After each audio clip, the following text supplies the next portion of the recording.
Bismillah, donc au nom de Dieu, avec lequel aucun mal ne peut s'associer. Donc salam, salut à toutes et à tous. Ça fait longtemps que j'ai pas fait de vidéo, donc je suis contente de vous retrouver. Donc c'est la première vidéo que je fais à Paris.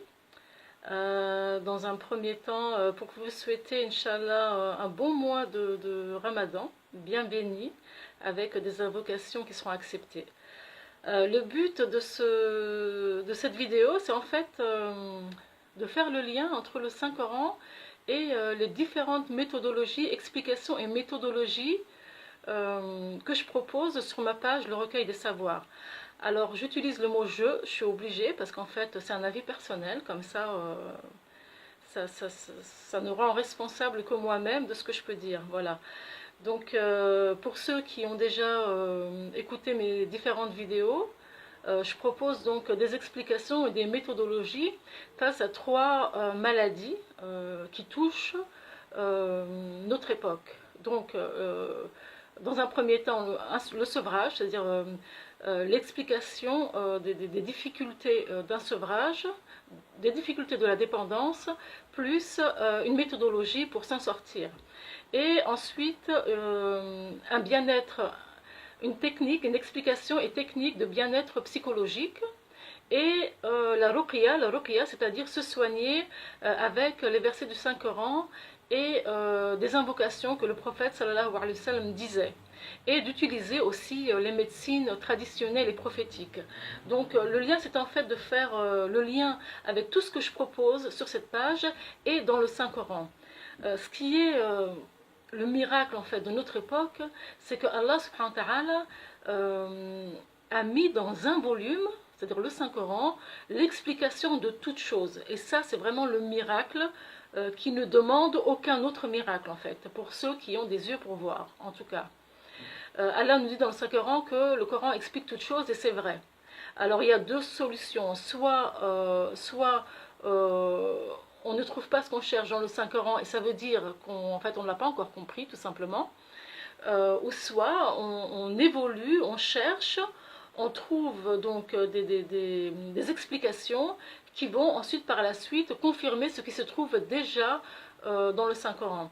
Alors ce qui est aussi intéressant de savoir sur ce passage, sur cette terre, et sur les événements qui se passent, et comment Allah subhanahu wa ta'ala fonctionne aussi avec nous, dans cet univers, c'est que les choses ne peuvent se faire qu'avec le tawfiq min Allah. Ça veut dire, quand Allah subhanahu wa ta'ala permet aux choses d'être, alors les choses pourront être.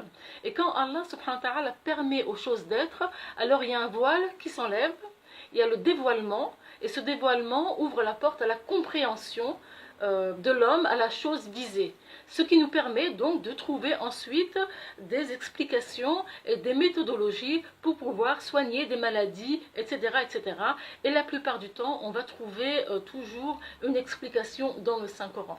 Voilà, ça n'empêche pas le travail qu'on doit faire et tout ce qu'on doit donner pour essayer de trouver tout ce qui est associé pour arriver au but de la guérison et toute autre chose.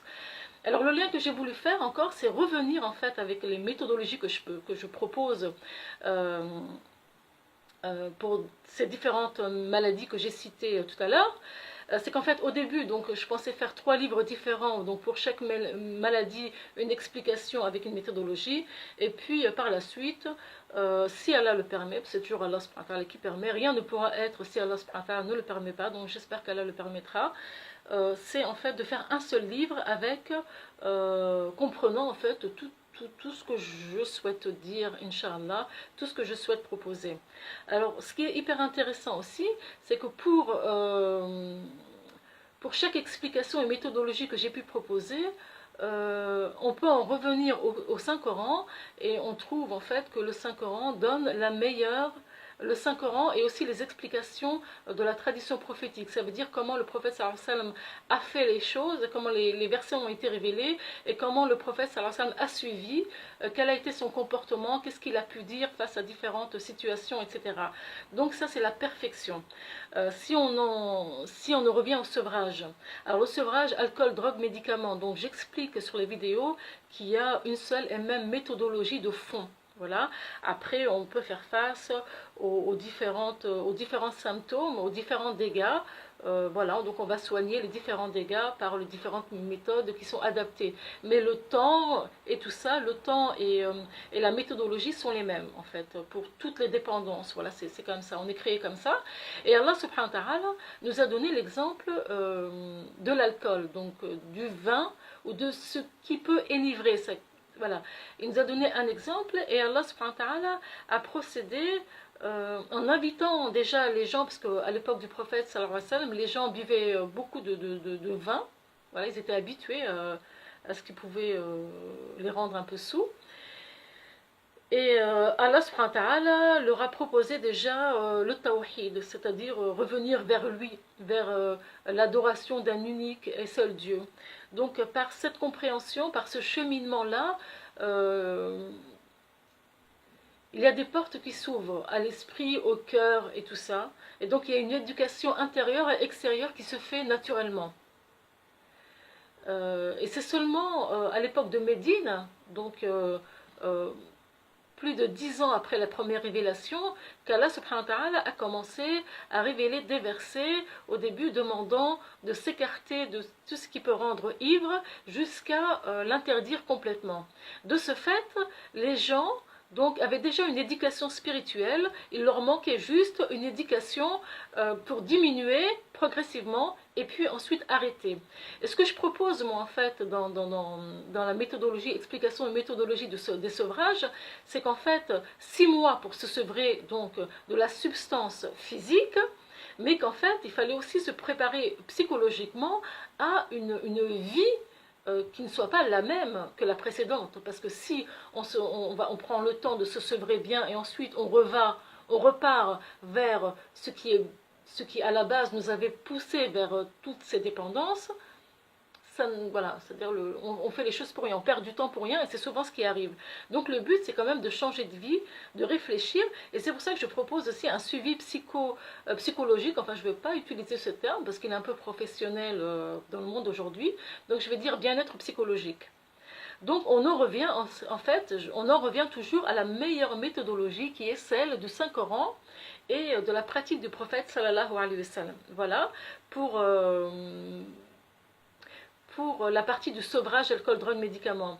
Pour le bien-être le bien-être thérapie psychologique, c'est à peu près la même chose, c'est-à-dire que c'est une méthodologie pour en fait rééquilibrer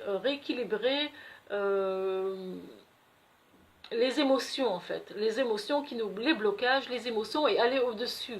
Comment on peut arriver à faire ça?